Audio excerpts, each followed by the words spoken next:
Well, it's the music boss again. Tell them we come back again. Team music boss again. Brand new reckless come back again. Sing along every day, every time. Like a boss we gon' make a line. And every day, every time. Like a thing that we make a line. Two brothers, one mission. Music boss. तुम ताना ना ना ताना, ये दिल है दीवाना. तुम ताना ना ना ताना, ये दिल है दीवाना. तुम ताना ना ना ताना, ये दिल है दीवाना.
The great Mahatma Gandhi said, "You must not lose faith in humanity. Humanity is like an ocean. If a few drops of the ocean are dirty, the ocean does not become dirty." This is Get Real with Shameeza, and I'm your hostess, Shameeza Ali. It is a pleasure being here with you this evening. Salam, namaste, and a special good evening to everyone joining us on Facebook, YouTube, Allen Zone Radio, and on NTN Channel 69 in Georgetown, Guyana.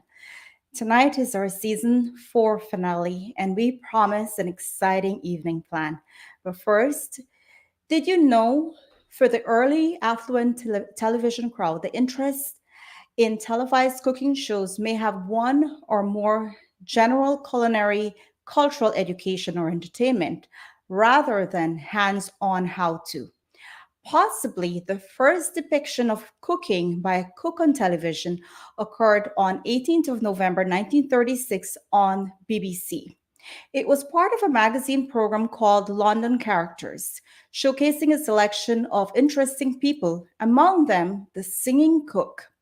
A woman named Rosina Dixon shown singing as she rolled out pastry. An actual cook, Dixon said that the singing while cooking helped to keep the pastry light. She sang the line, "My dear soul." The program was broadcasted live, not recorded, but a few weeks later, she repeated her appearance for film, now preserved on British Buffet. This is an interesting topic of cooking. Tonight, we bring you a chef that has been making history around the world. He is a Guyanese Canadian chef that I'm honored to have as my guest tonight. But first, before we introduce him, here is a message from our sponsors.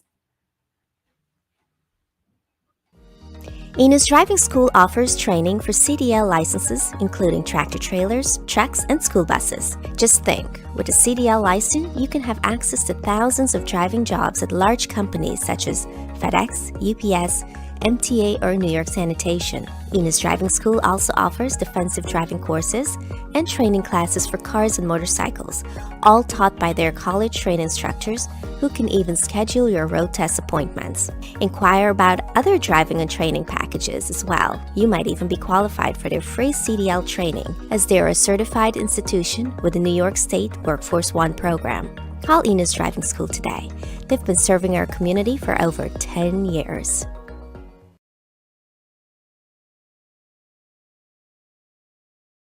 M&R Firefest is one of the newest hotspot in Richmond Hill. If you're looking to have a fun time or just chill, this lounge is the place to be. We celebrate all occasions and our live entertainment and drink specials are amazing. We are located at 13123 Liberty Avenue. Come check us out and see what everyone is talking about. Flamingo Restaurant and Mantra Lounge. We are NYC's premier Caribbean restaurant and lounge, specializing in authentic West Indian, Chinese, and Caribbean cuisine. Open every day for lunch and late night. For delivery, find us on Uber Eats, Grubhub, Seamless, and DoorDash. Visit our rooftop lounge upstairs on the weekends for a fun-filled night. We cater and take bookings for private events. Find us on Facebook, Instagram, and Twitter at Flamingo Mantra. Our address is 120-06 Rockaway Boulevard, telephone 7188351000. Welcome back to Get Real with Shameeza. And tonight, like I said, I'm very honored to introduce you to our guest of the night. He's driven by his desire and ambition to be the best in the business. He has no boundaries when it comes to culinary exploration. He's on a mission to create food worth sharing that modernizes the craft, tradition, and taste of East and West Indian cuisines. Please welcome Guyanese Canadian chef Devan Rajkumar, known as Chef Dave to many. Welcome to the show, Chef Dev. How are Thank, you? thank you so much for having me. I'm awesome. I'm just playing with my lights here to make sure that you can see my face. We can see your face clearly. At least I can. I Awesome. can see it clearly now. Tonight's show, as you can see, we're excited to have you, and you have been one of the most requested guests to be on the show. So I'm very excited because I want to know what everyone else out there is thinking, why they're so curious about having you on the show. So I will give them that opportunity. So as viewers, you can send your questions in. It might get answered tonight here on this program. Chef Dev will answer a few questions, and we have a few surprises for him as well. So, Chef, as let's assume there's someone out there that doesn't know who you are. Can you introduce yourself and tell us a little bit about your background? Sure. So my name is Devin Rajkumar. I was born and raised in Richmond Hill, just outside Toronto. So not Richmond Hill in New York. New When I York. found Okay. out there was a Richmond Hill in New York, it blew me away. But Richmond Hill is about 30 to 40 minutes just north of downtown Toronto, so Toronto, Canada, and born here and Guyanese parents, and I grew up following my mom and my grandmother all around the kitchen. As a kid, I was very grateful and fortunate to be very well traveled. For a certain portion of time, my parents owned a travel agency, and it allowed me to travel to different parts of the world, especially Guyana. You know, this Cool. past November was my 10th trip, and I feel so fortunate that although I was not born there, I've been able to go and experience it so many times. But yeah, very well traveled. And the reason why I bring that up is because my style of cooking is very much world inspired. So I have no rules, I have no boundaries. You mentioned in my little bio there at the beginning that one of my missions is to create food worth sharing and, of course, to modernize East and West Indian cuisine. I was raised at Mandir, I was raised at Temple, so I was raised Hindu. And the temple that I went to was very unique because it was kind of split half Guyanese and half Indian. So I grew up with so many different, I grew up with so many different things. I mean, one day was like aloo curry, dal and rice, dal puri, bara, palauri, and all that. But then other times it was shai paneer, malai kofta, mung Right. dal makhni, all the matar paneer, all these different dishes. So teplas, I could go on and on and on. I get so excited about food, but yeah, I was raised in that type of environment, so I had a lot of Desi influence on me. So now, fast forward all these years, I'm 38 years old now. My focus is, yeah, to modernize East and West Indian cuisine, and yeah, that's a little bit about me. Oh, well, you said it beautifully. I mean, you touched on it so perfectly, but you mentioned a lot of things as to why you do what you do and your love for cooking and food, right? What is your favorite? Do you have a favorite cuisine that just the way you get passionate about talking about yourself that just gets you going? What's your favorite cuisine to cook? That's a great question, and I also think like I do a lot of interviews, and I feel grateful and fortunate to get asked frequently.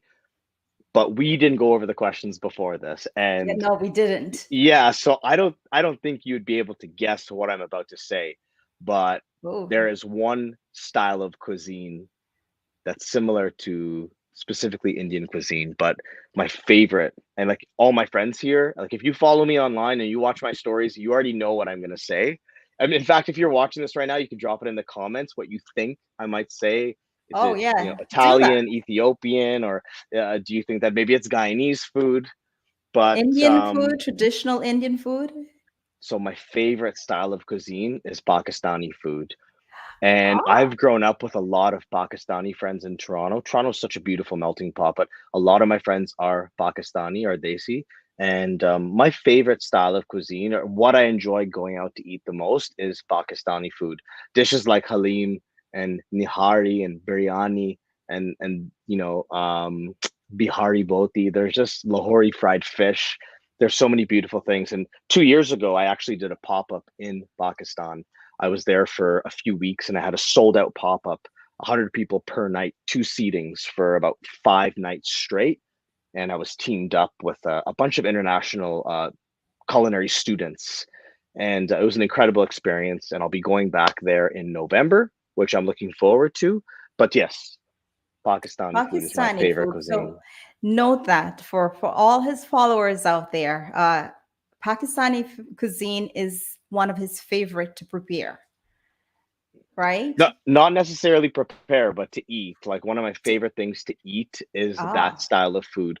Cooking, it's a beautiful thing too. And the more I visit there and the more I learn about that cuisine, the more intrigued I am by it. Indian food is a close second, if not tied for that first place, but I grew up with it since I was a baby. I was very well versed with that style of food, and it's very similar Indian and Pakistani. There are many differences, but in terms of spice blends and method of cooking, tandoor, etc., it can be similar.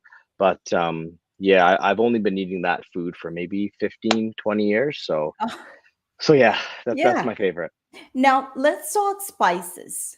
You are known for cooking with a blend of spices. Where does your inspiration for your spices come from?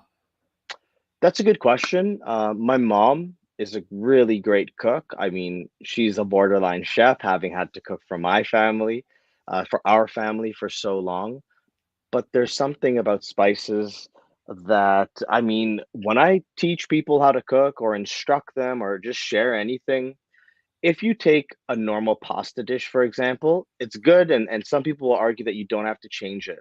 But when you start infusing spices into things, it takes the flavor to the next level. I truly believe that cooking with spice is one of the ways to differentiate your style of cuisine from other people or to really make it stand out. I mean, just starting with the basics, the cumin, the coriander, the haldi, the turmeric, red chili powder, just working with these basic things, cloves, cinnamon, nutmeg, allspice, it can really step up your cooking game.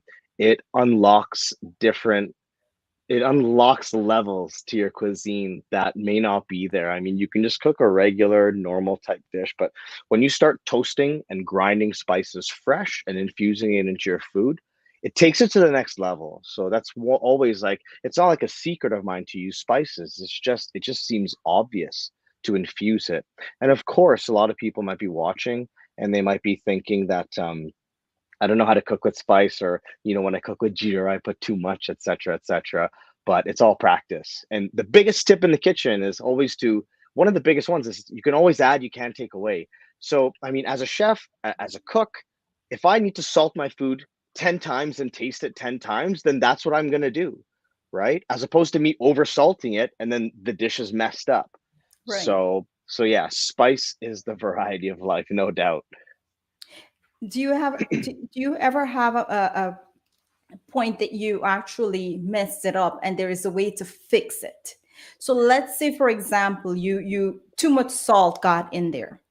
Is there a secret thing that can offset that salt if there's too much of it?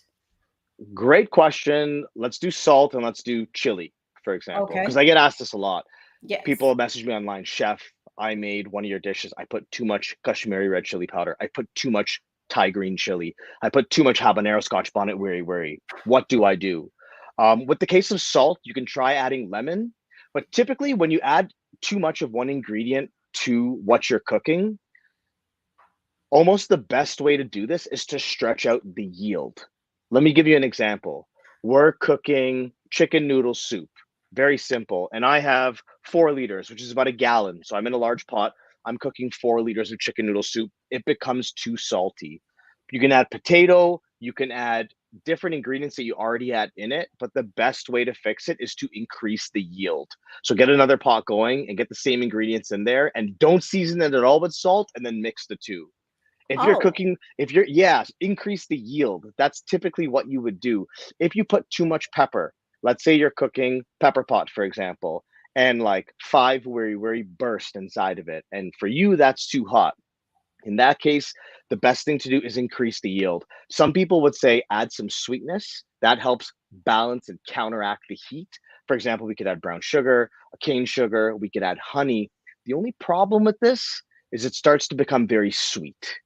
So right. always the best way to, reverse over seasoning or to neutralize it is to increase the yield of what you're cooking, which is not always practical for everybody, but it is what it is. That's why it's better to err on the side of caution and cook in a preventative way.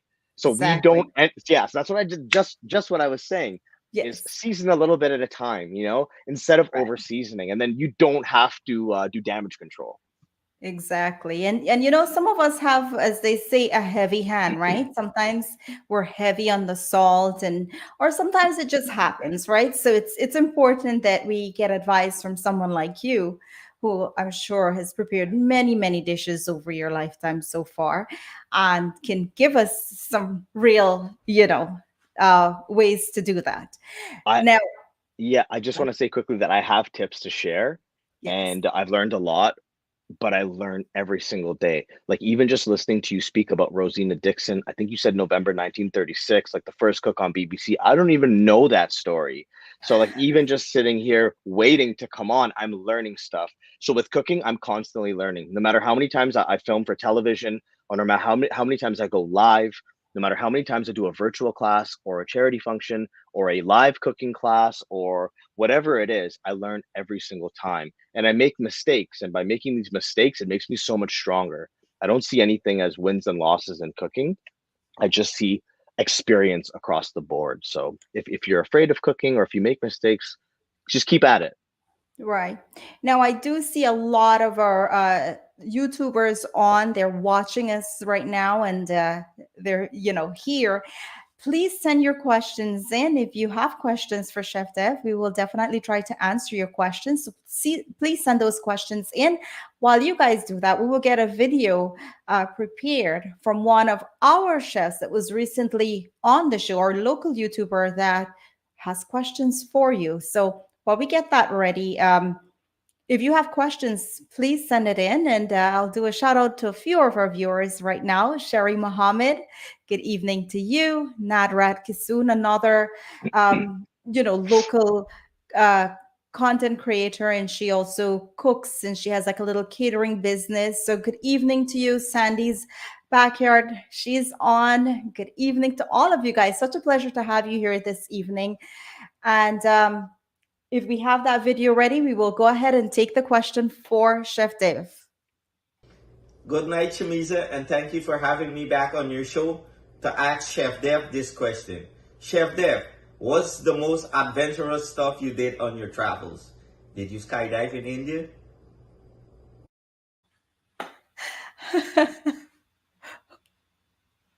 That's my boy. And right as soon as he started talking about the question, I'm pulling up a photo so I can show you. Should I answer that Oh, right away? absolutely. First and foremost, major shout out to Rocky. I mean, I was in Florida in Absolutely. January, and people are like, so a few people are like, you got to check Rocky. You're in Florida. Turns out he was in Orlando a few hours away. So I connected with him. I connected with his amazing wife, and because she kind of runs point, she's in charge, Oh, yeah. yeah, if you really want to know. So I spoke to her, and she's like, yo, come, you can stay here. You guys can cook, we'll film, etc., etc. So like a few days later, I take off. Never even met the guy before, but I just had a feeling, and I saw a lot of his videos, so I caught a feel for him and his personality and his character. I'm not even answering the question. I'm just going off talking Yeah, about how much please I do love it. Rocky and his Go family. ahead. But I head to his house. We meet.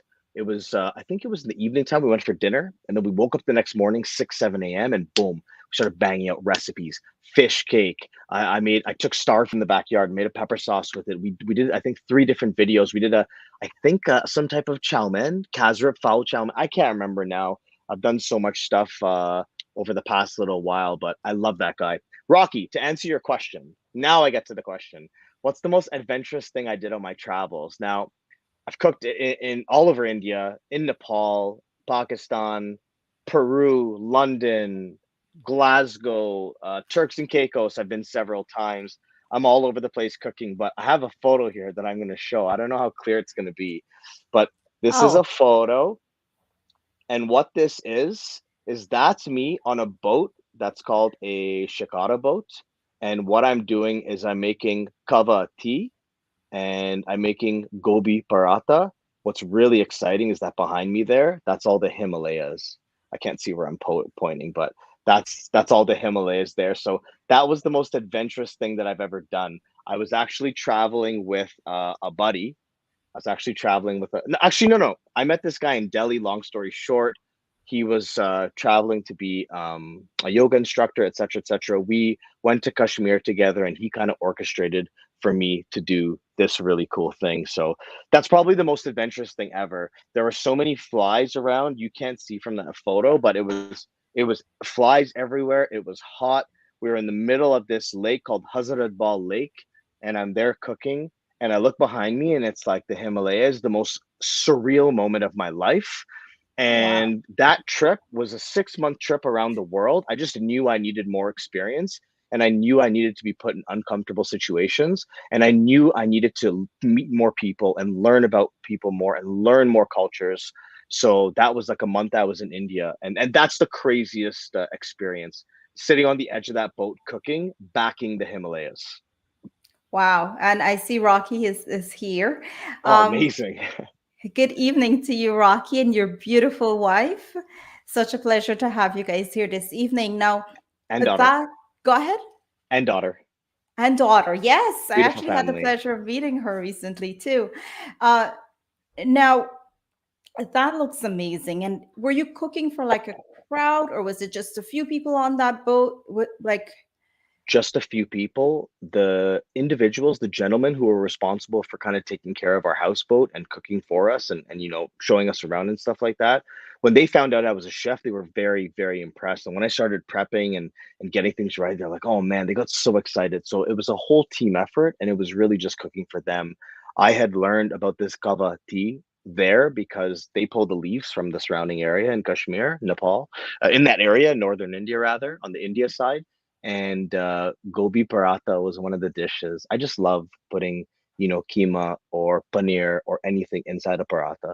But that was one of the dishes that one of the guys cooked for me. So, we do that. It just made sense to make that. thank you for sharing that with us. That I think right there, it's like a moment in your life that you will just have forever, right? It's just so surreal. And looking at that photo, I can see, even though I wasn't there, I can feel it. Uh, Yeah. Now, I'm sure you're admired by many, right? But is there a chef that you admire? There are so many, and I'm grateful for anybody who claims to admire me because all I want to do is impact people and like nourish the community and share things that I've learned, learn from my mistakes. And I just want to encourage people to cook because it's an opportunity to do for others, you know, and that's Right. really what it's about. But I do get asked this question, and the chef does change quite a bit. Um, I mean, if I had to pick one right now, like there's like Dominique Crenn and David Kinch and Ludo Lefebvre and like, you know, there's a lot of people, Morimoto, that come to mind. Um, Chintan Pandya at Dhamaka in New York, one of the best Mhm. experiences I've ever had. But if I had to pick one right now, I mean Anthony Bourdain is a very, very, very, very inspirational figure. Anybody out there can read Kitchen Confidential. That was kind of the book. It started off as a small transcript, and then I think the New York Times turned that, or they orchestrated that getting turned into a book or something like that.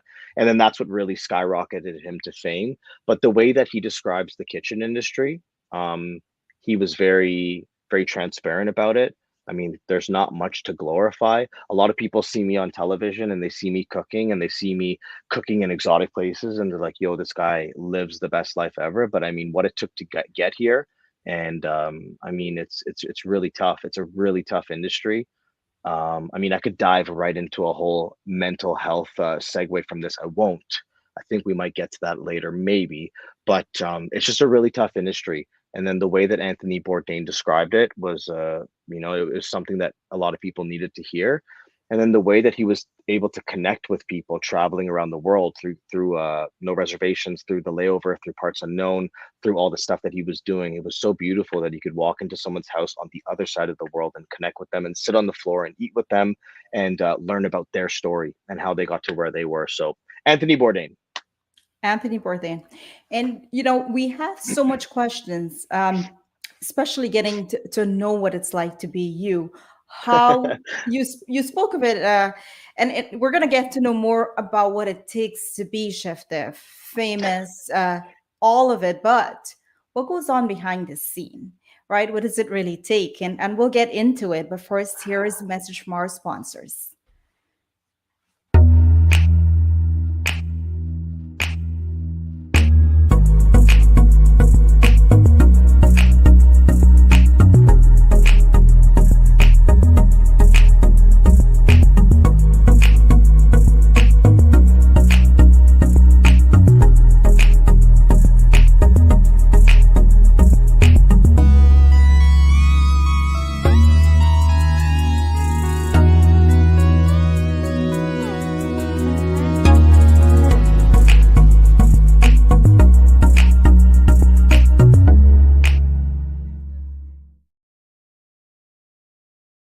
Hibiscus has been a flagship restaurant in our community for a very long time. Come dine with us and enjoy our excellent food, drinks and service at any one of our many locations. We are located on 124-18101 Avenue and 22113 Jamaica Avenue.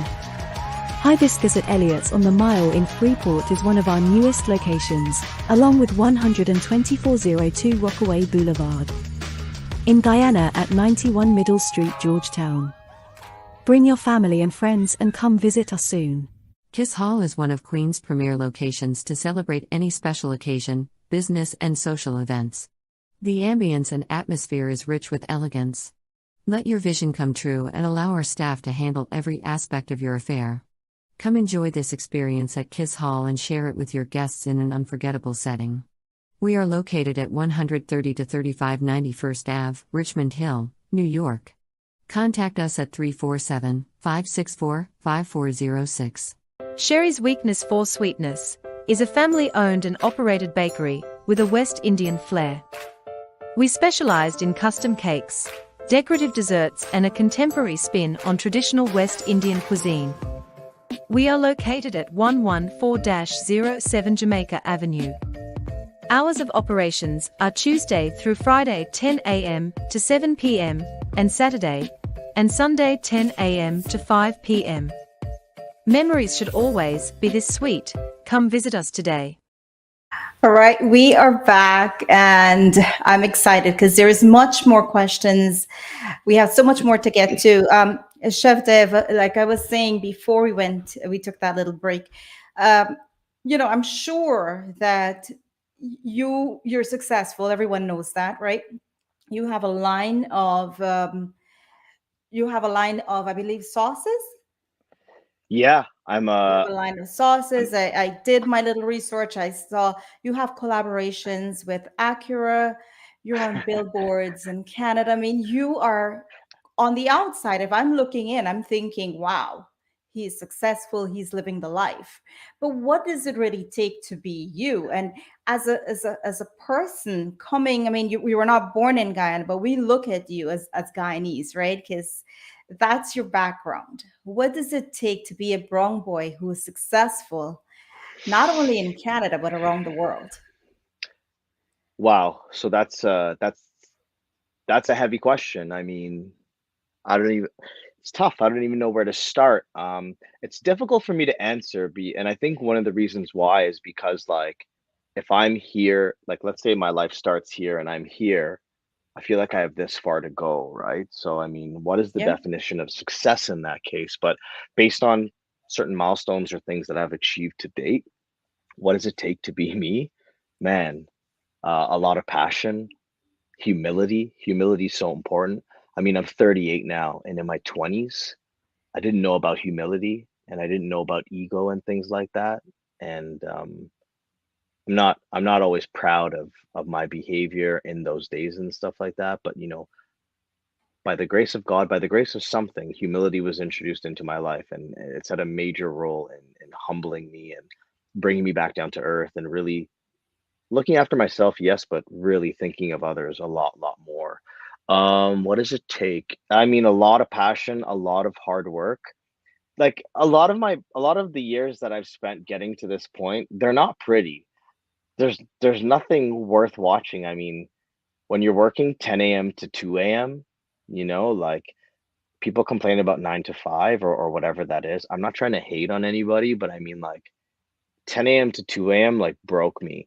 I remember with the food dudes, we worked like 3 weeks straight once, like literally showing up 8, 9 a.m., getting home at midnight, and like you can't like close your fists the next day. You're so sore. You just inevitably get nicks and burns all over yourself, right? And I remember like having to go back in day after day after day, and the amount of citrus you're juicing, and like it's constantly going into the cuts. Because I mean, we work with a lot of citrus, fresh citrus, lemon and lime. I just remember that. That's one of the things that I remember.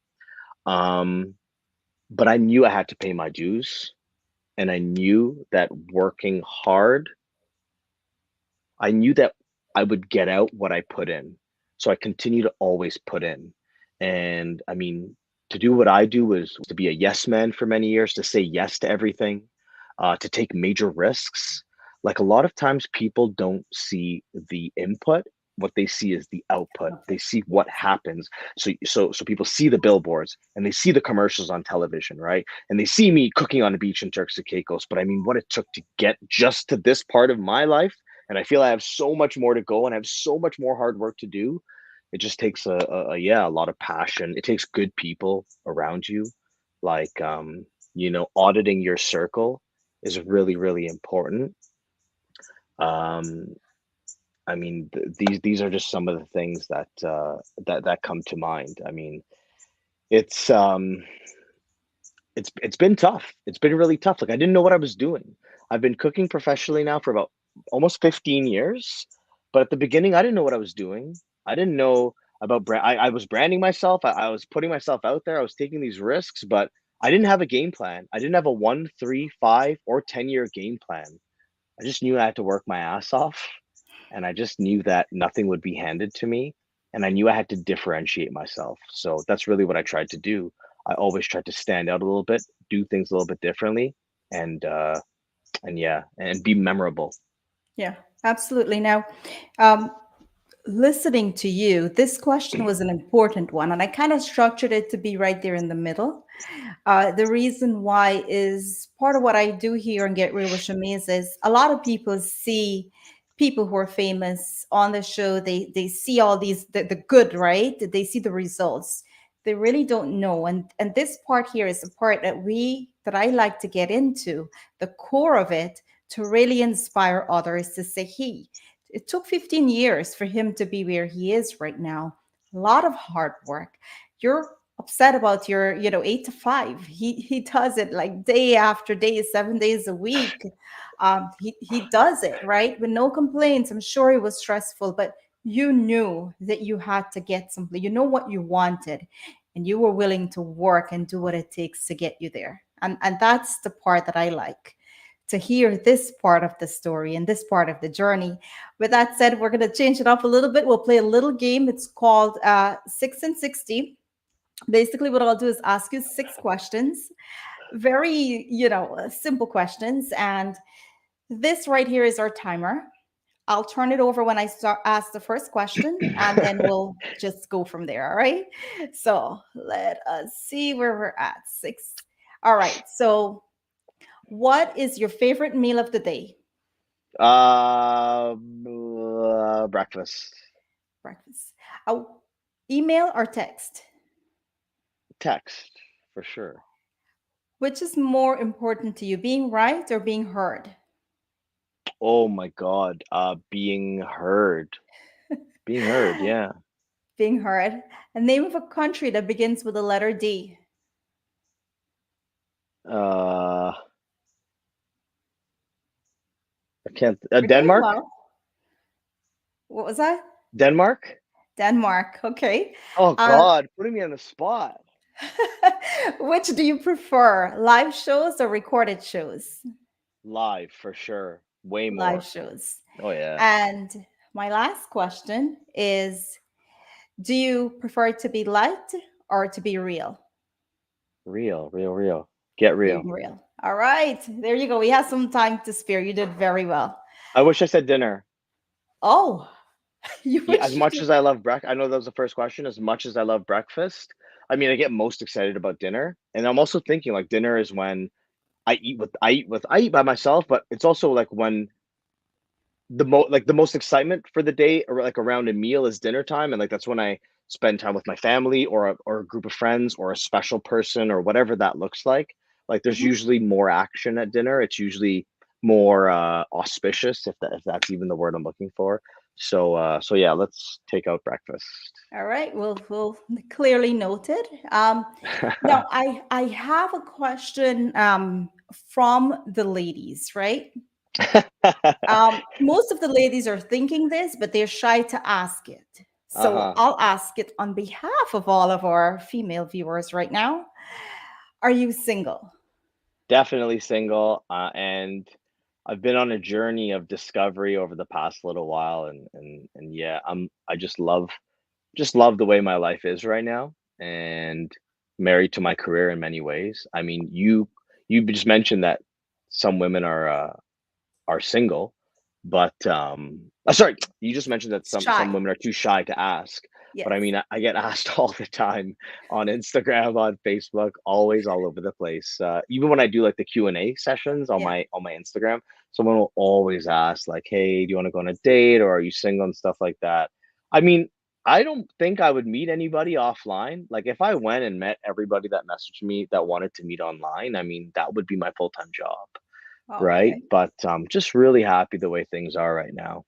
Oh, I guess I answered the question for many. See, thank you.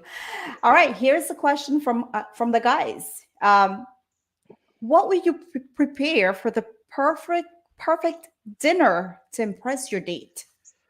Oh man, that's a really good question. In the past, I've done a lot of dishes with lobster, Oh, but I think something romantic. I'm thinking seafood, like scallops and caviar. So mm, let's do something like a cauliflower truffle puree, like oof, really like, ran through this like the fine strainer and silky and velvety and luscious. So like a pool or some dollops of cauliflower truffle puree, and then yeah. brown butter or even ghee, clarified butter seared scallops. That Mm-hmm. would be really nice sitting on top. And then, like, I think some, like, a little bit of crab salad, king crab salad. I think that'd be like luxurious. And then we put like a nice quenelle of caviar on top, Right. and then like chives. So to recap, we're looking at a Yes. cauliflower truffle puree, brown buttered seared scallops, crab salad, caviar chives. It'd be tasty and like really sexy and memorable and expensive. And expensive is Yeah. what I am thinking. So if let's do that in a more realistic manner. Let's step back. Let's just say, the average guy might not be, because I feel like if they can't cook or they refuse to cook, they can probably take her out or take that person out to dinner. Right. That's gonna. So what's something that's a little bit more, in the budget kind of thing, but yet sexy and still delicious and will get things happening for that person? In terms of a sexy dish, like there are some really good pasta dishes that are they won't break the wallet. They take a little bit of technique. A lot of the pasta dishes that I've done on my page, what we're doing is we're creating emulsions using pasta water. Now, what that means essentially is that we take some of that starchy pasta water and we add it to our blanched or our partially or almost fully cooked noodles. And by adding cheese and other different things and like maybe bacon fat or guanciale fat or whatever that might be, we are able to create like a homogeneous sauce. So Mm, I'm trying to do this without using all these big words. But what I'm trying to get at is like a carbonara would be really right. good. And if you don't eat pork, you can use typically guanciale that's used, but you can use like turkey bacon. You can Hmm. use paneer or tofu. Um, Cacio e pepe. I mean, even the dishes sound really nice. They Yeah. sound sexy. Cacio e pepe, which is cheese and black pepper. A very Right. simple dish. Most people watching right now would have that in their pantry right now. Parmigiano Reggiano or Parm or a type of cheese Right. like Pecorino, Grana Padano, all work. And then you have, some type of pasta and black pepper and pasta water. So salt. So there's a Right. lot of really, really easy dishes to do that are pasta oriented. Another one is risotto. So risotto is a dish that like you kind of have to babysit and make love to. It's not Mm, terribly difficult to master. It goes back to what we were saying before about adding and tasting, adding and tasting. If you add too much stock all at once, you may overcook it, but a little bit at a time, lower heat, low medium, and you're stirring, you're really coercing the starch out of that grain. And then you can also add, like I did vibrant red beet risotto. I did it for Valentine's Day once. It's really bright and beautiful and red.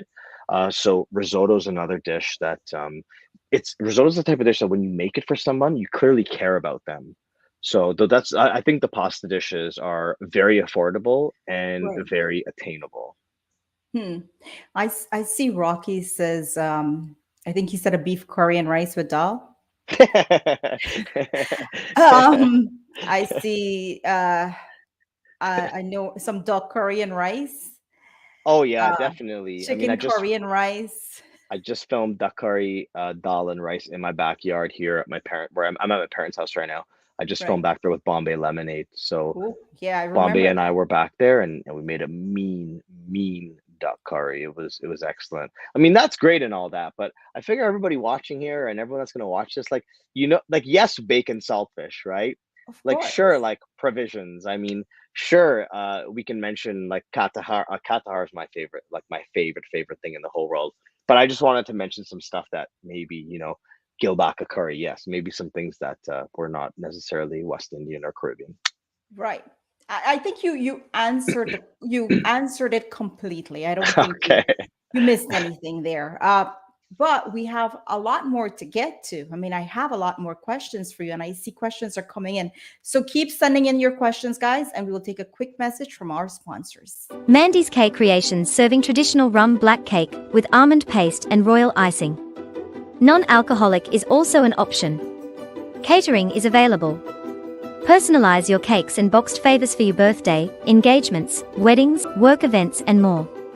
Shipping is also available within the United States. Please contact Mandy at 917-294-3500 on Instagram Mandy Cake Creations and on Facebook Amanda Khan. Mandy's Cakes, a taste to bring you back home. Enos Driving School offers training for CDL licenses, including tractor trailers, trucks, and school buses. Just think, with a CDL license, you can have access to thousands of driving jobs at large companies such as FedEx, UPS, MTA, or New York Sanitation. Enos Driving School also offers defensive driving courses and training classes for cars and motorcycles, all taught by their college trained instructors who can even schedule your road test appointments. Inquire about other driving and training packages as well. You might even be qualified for their free CDL training, as they are a certified institution with the New York State Workforce One program. Call Enos Driving School today. They've been serving our community for over 10 years.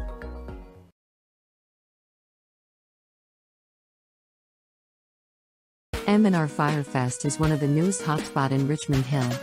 If you're looking to have a fun time or just chill, this lounge is the place to be. We celebrate all occasions and our live entertainment and drink specials are amazing. We are located at 13123 Liberty Avenue. Come check us out and see what everyone is talking about. Flamingo Restaurant and Mantra Lounge. We are NYC's premier Caribbean restaurant and lounge, specializing in authentic West Indian, Chinese, and Caribbean cuisine. Open every day for lunch and late night. For delivery, find us on Uber Eats, Grubhub, Seamless, and DoorDash. Visit our rooftop lounge upstairs on the weekends for a fun-filled night. We cater and take bookings for private events. Find us on Facebook, Instagram, and Twitter at Flamingo Mantra. Our address is 120-06 Rockaway Boulevard, telephone 7188351000. Right, we are back and we're getting back into the questions. Chef Dev, anything you would like to say at this point? Any Me? advice, anything you would like to ask or you'd like to say to the viewers right now? Thank you everybody for tuning in. I mean, if you're asking me right now, oh, I just saw someone how they spelled risotto. That's really cute.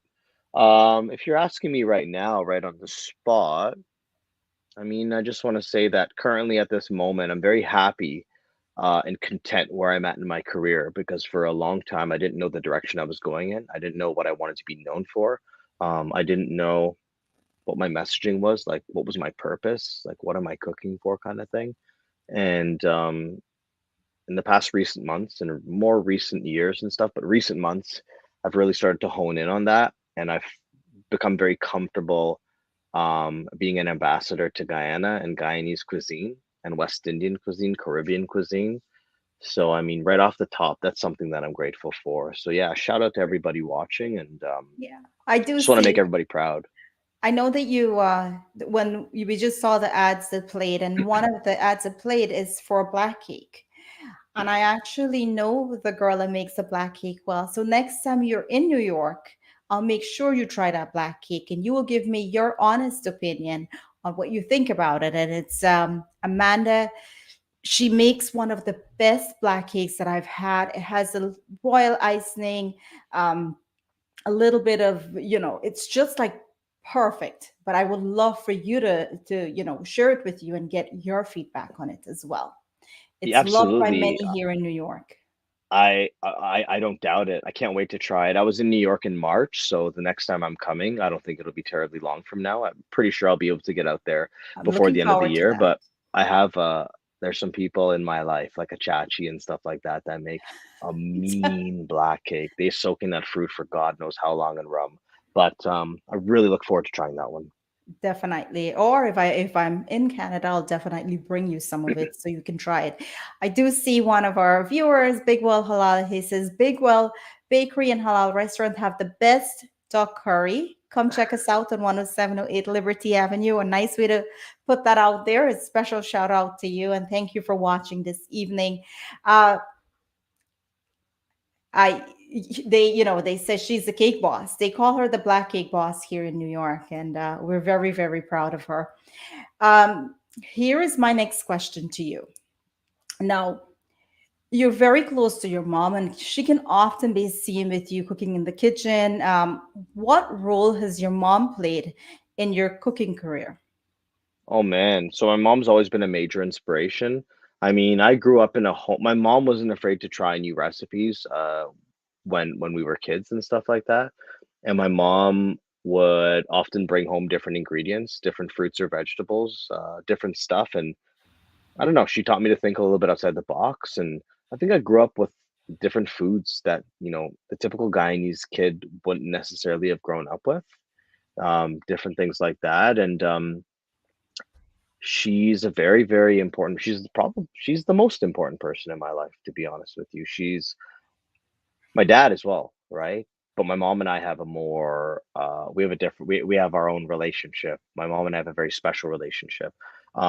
She's she's always been there through thick and thin.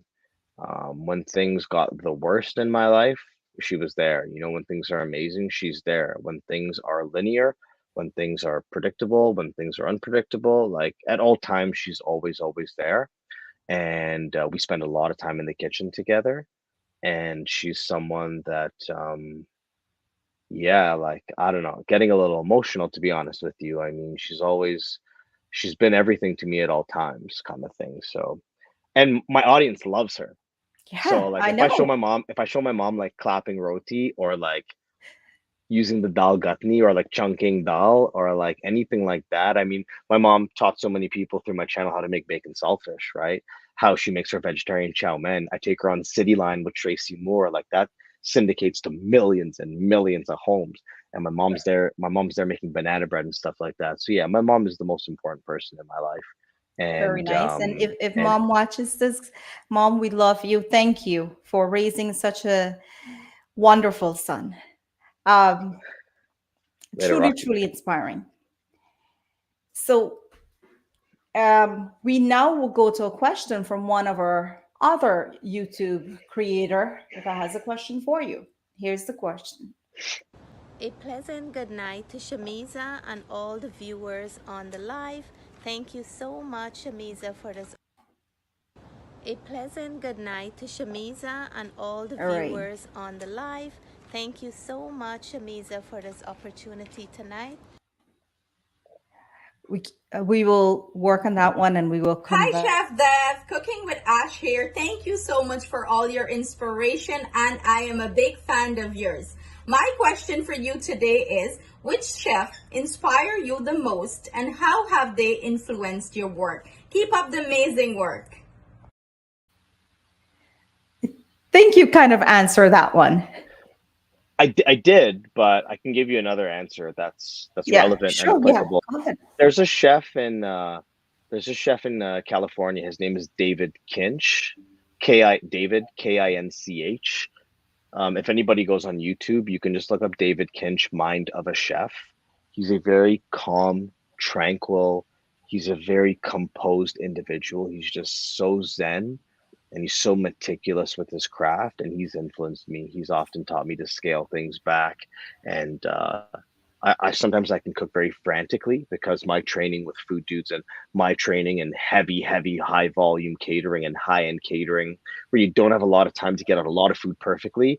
It's like sometimes I'm just like going crazy in the kitchen. So when this guy cooks, it's very smooth. It's almost like Oh, he's doing a ballet, and it's very calm, and it's not rushed. It's very calculated and precise and very, very intuitive and very, very zen, very chill. So just in addition to Anthony Bourdain, this is another chef of mine, another chef that I just love so dearly. That's had an impact on the way that I cook. very well said. And now there are many trends when it comes to food. What trends are you noticing regarding wine and food pairings? Wine. Yes. What trends am I noticing? Yeah, like what's the trend right now that has to do with wine and food pairings? Um, I mean, wine and food pairing has been around for a very long time.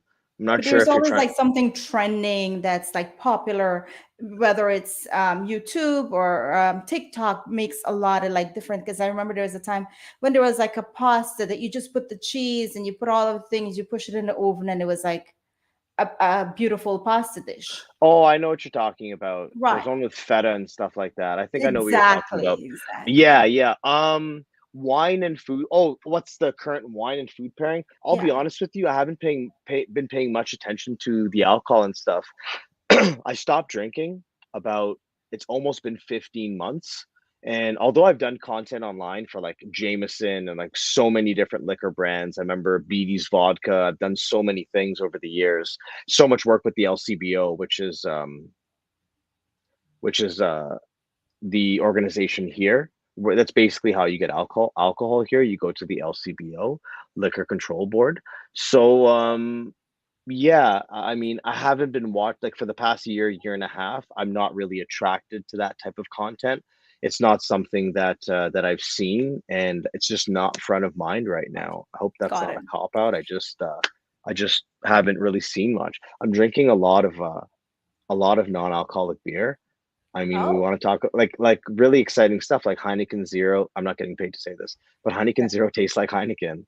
And then I have like three and I drive home. It's a beautiful thing. Same thing with Corona and Beck's and stuff like that. So if I feel like going for beer and wings and stuff like that, Mhm. I can still really enjoy that without having to ingest alcohol, right? Very Or nice. nachos or whatever that might look like. So yeah, in terms of the wine pairings and the food, I'm not really in that scene.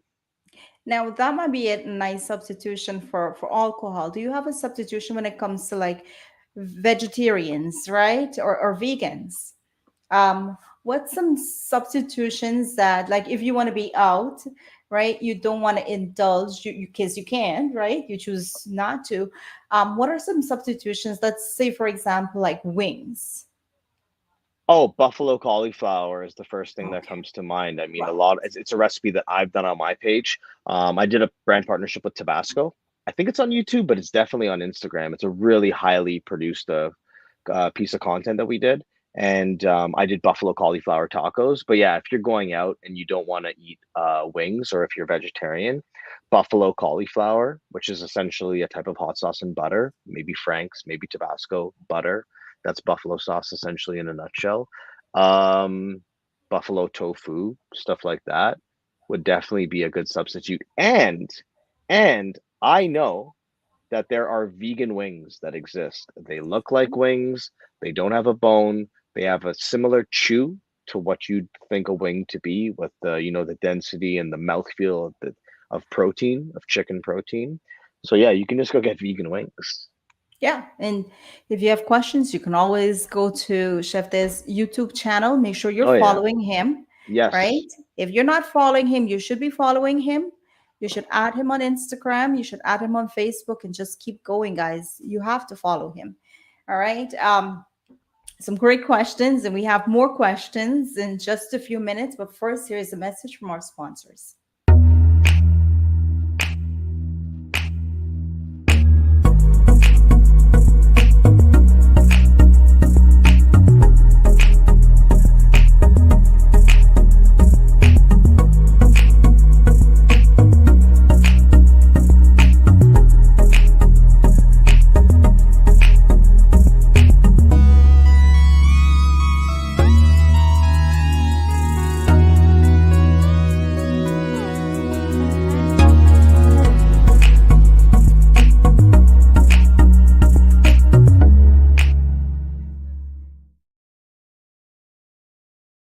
Hibiscus has been a flagship restaurant in our community for a very long time.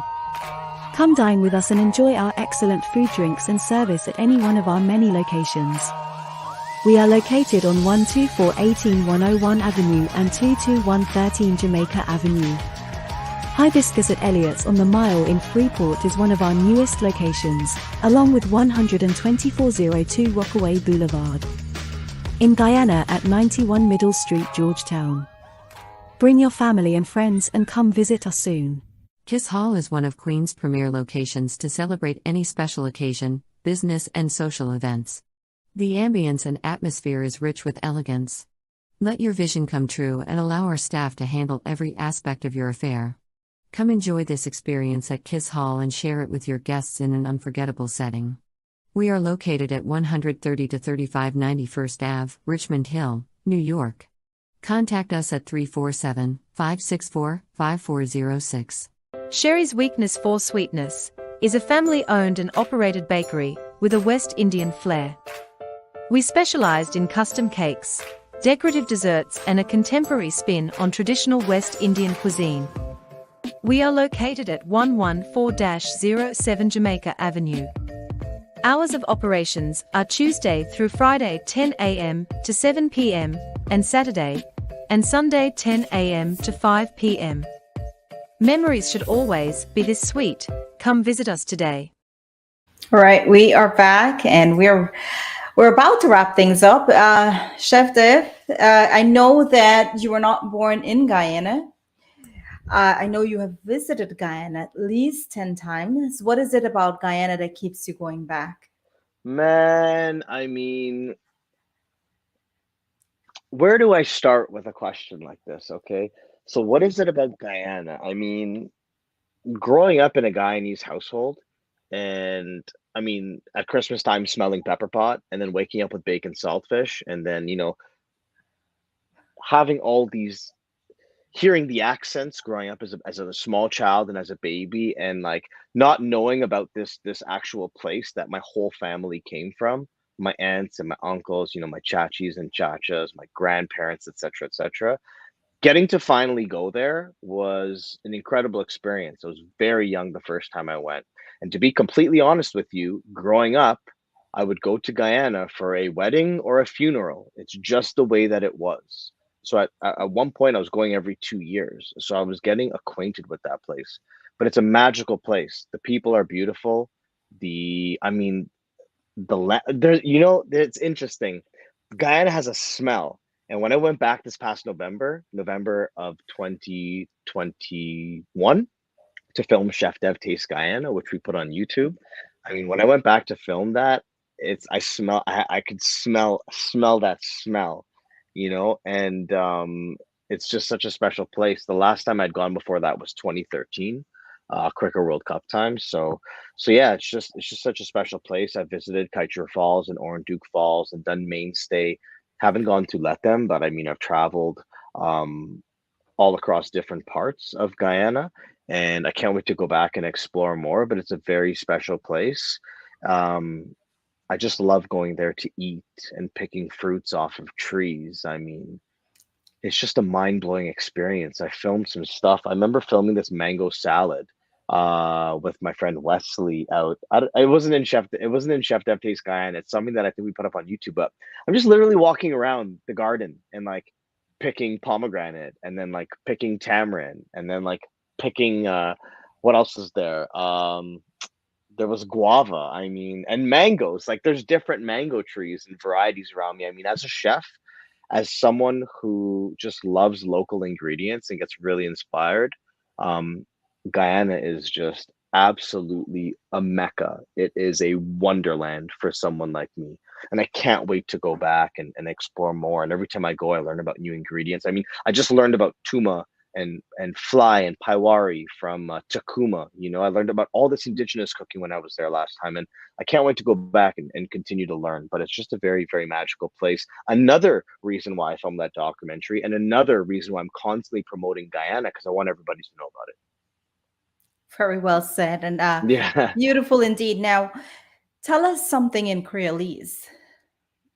Oh, uh, like, can you ask me a question? Can you ask me a question? Yeah, like speak something in Creolese for us. Like Like Manano or something something, like that? yeah, like I've been there or something. Yeah, like yeah. You're really putting me on the spot here. I wish if you asked me a question, but like my favorite things to eat. So me really like my bacon saltfish. Of As course. proper lash duck curry dal and rice, little Exactly. coconut chocolate, little weary pepper. I just really like to eat them thing this. Exactly. I love it. Now, I'll take this question from one of our viewers. She's asking, her name is Vanessa Singh. She says, Chef Dev, besides the soups you have on markets, are you planning on bringing pre-cooked frozen meals in the future? Thank you for asking that question, madam. And Shameeza, I know earlier on the show you did mention that I think you mentioned that I have soups, but yeah, I'm a partner with Just Soup and Just Sauce. It's a Mhm. local manufacturer in the GTA, the Greater Toronto Area. We have our products nationwide in many, many, many different grocery stores. Our products are clean ingredient deck. So there's little to no preservatives in them. It's a glass bottle, so you can see the contents inside. And we're all about flavor, and we're all about keeping the ingredients very clean. It's funny that I was filming with the products all day today, and I have all this key messaging rolling through my head. But to answer the question, yes, I'm working on frozen meals and hot sauces and pizzas, and there's a lot of different things coming. But for now, just soup and just sauce. We can find it all over Canada, and you can just reach out to me. Like I'm so easy to get a hold of. You can check my website chefdev.ca or hit me up on Instagram or Facebook and be like, "Yo, D, where can I find your products?" But yes, frozen stuff's coming. I hope that answered her questions. And again, if you have anything, reach out to Chef Deb. Um, let's move on now. You are known for your charity work as well.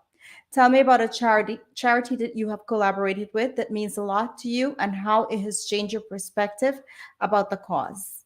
Yeah, I mean, I've done a lot of stuff over the years. I mean, I used to run a festival called Bluebird, which was a food and art exhibit, and the entry fee was non-perishable food items, and we donated like just mountains back in the day. I remember a truck came to pick up all the non-perishable food items. That was for the Toronto Daily Bread Food Bank and Second Harvest in Toronto. I thought it was really important to. I was a chef, and there's people that don't have food, and then they're not able to eat. So that just made sense to me. That was a little while back, that was years ago. I still collaborate with them to this day, and the Save a Food Bank I've done work with as well. But that's way back. But to talk about something really recent, I started to work with an organization called the More Girl Project. It's run by a very, very, very, very dear person to me, and she's got two beautiful daughters, and it's all about empowering young women and giving them a voice, and it's all about promoting gender equality. I mean, I've done a lot of work with them. It's near and dear to my heart. The women in my life are the most important roles, like my grandmother, my aunts, my mother. It just always seems like my driving forces, my influences, the people that push me to be greater and better, and that influence me and that inspire me are often women. So it just blows my mind that they're treated unfairly and stuff like that, right? So working with the More Girl Project, um, we were able to raise funds for a particular women's shelter in the GTA called Ernestine's Women's Shelter.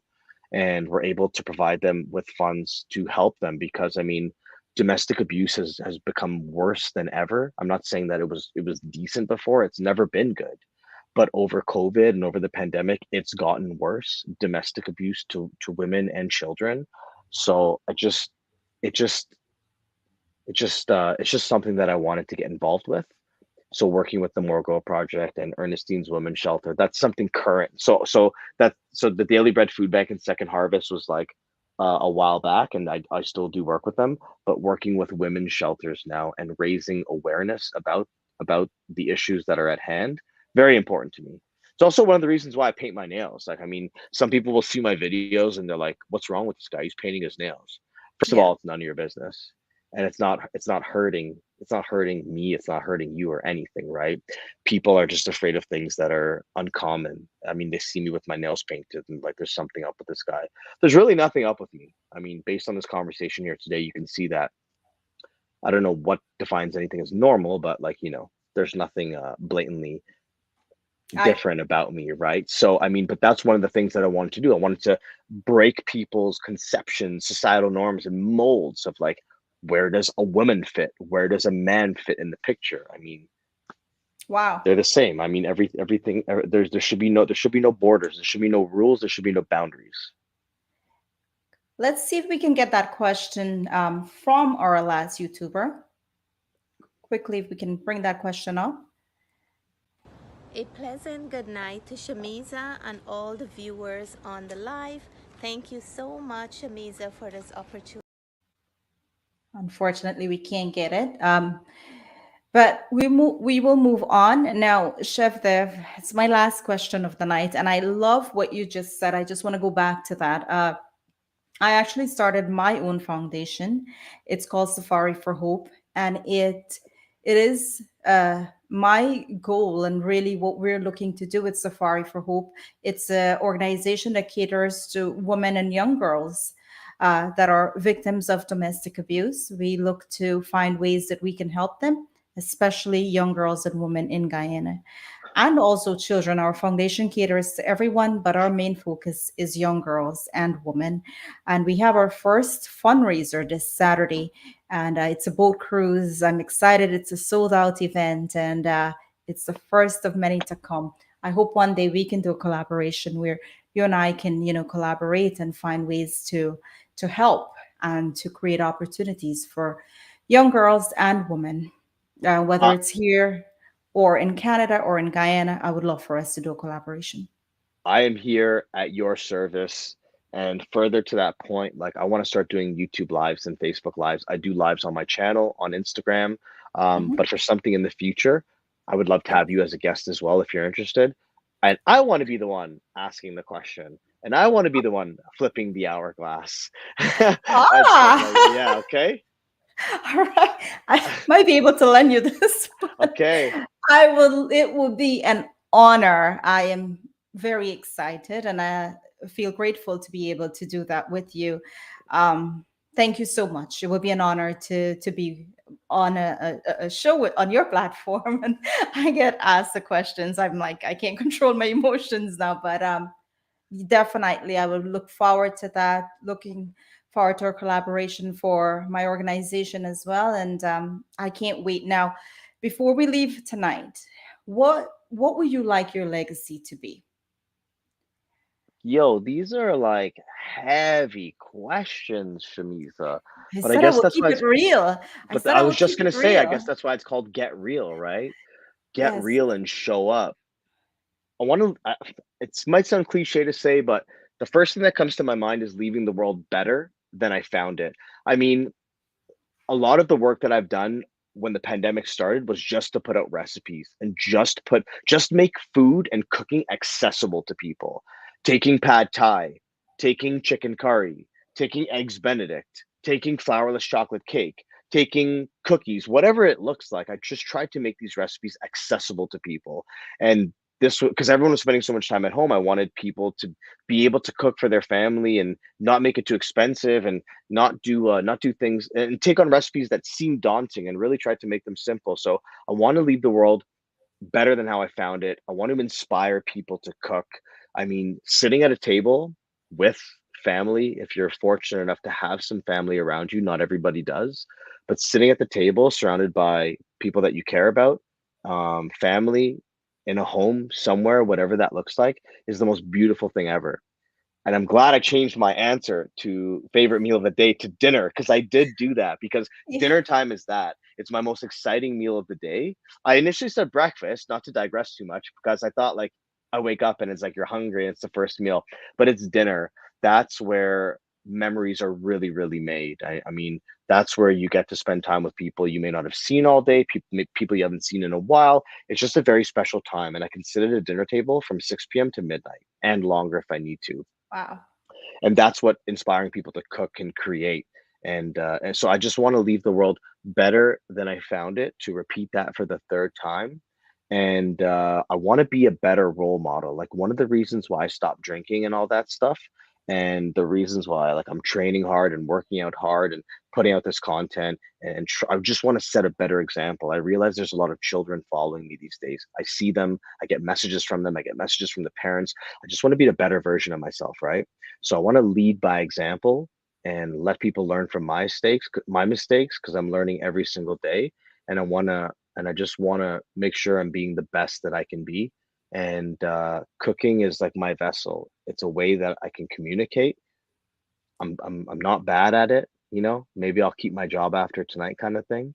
And yeah, I just want to be a role model, you know. I just want to be a positive driving force. You know, last thing is, like, you can't Oh, see, I have a lot of tattoos, right? But yes. here, anybody that can read Sanskrit, you know, we have sa, a, sorry, from this side, sa, with the e on top, and then va, right? So sa va, so seva, seva, okay?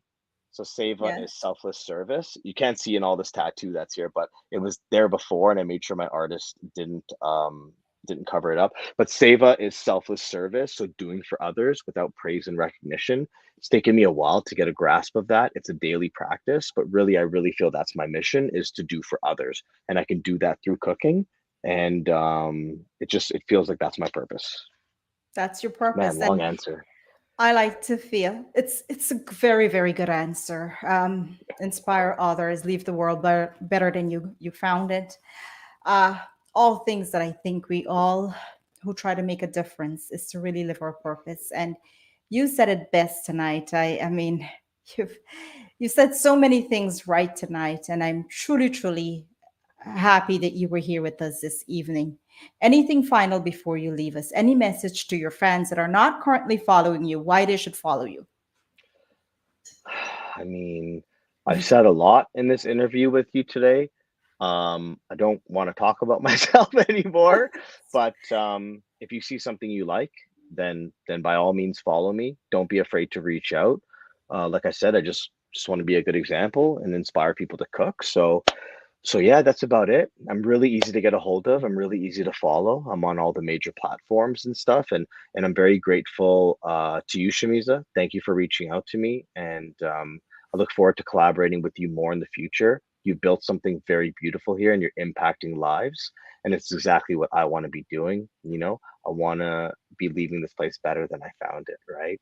All right. So yeah, very grateful to you, grateful to everybody watching and everybody that will watch this, grateful to the whole West Indian, Caribbean, Desi community that supports me so much, and everybody beyond that. I mean, I got beautiful, amazing people around me. I mean, I'm not doing everything by myself. I have incredible parents. I have incredible people around me that lift me up, that call me out on my BS, and that constantly push me to be better. I surround myself with such amazing people. So it's not me. I have a team. I can't do everything on my own. It's okay to ask for help. It's okay to not be okay. Like, there's so much I want to say, but yeah, just much love to everybody out there, and thank you. All right. So thank you so much, Chef Dev. This season of Get Real with Shameeza has taught me a lot about life. I've learned the importance and impact of our words to others. It's not what you say, but how it's being said, our tone to others, and how we can use our voice to make a difference in this world. We discussed suicide, bullying, among many other topics. We heard stories of sacrifices and strength from members of our community like Ridwan Khan, Stacey Rahama, Crystal Lamb, and today's Chef Dev. We heard the voices, beautiful voices of Natasha Sundar, Cherish, Brian Mohan, Anthony Prasad, and many others. You also heard from me and my story of resilience, and I also revealed that I'm fierce and I live up to these things. Thank you to my sponsors, my production team, my technical support team, and most importantly, you, the viewers, for your continued love and support. None of this will be possible without you. Thank you for two sold out events, both of our productions. I'm forever grateful for as long and far as this journey takes me. To the people that don't support me but knows everything I do, thank you. You are indirectly my biggest supporters. Love to all. Season 5 is currently loading. Stay tuned. Until next time, be fierce, live life like there is no tomorrow. Good evening, everyone. Bye bye. Good evening, Chef Dev. Mad love.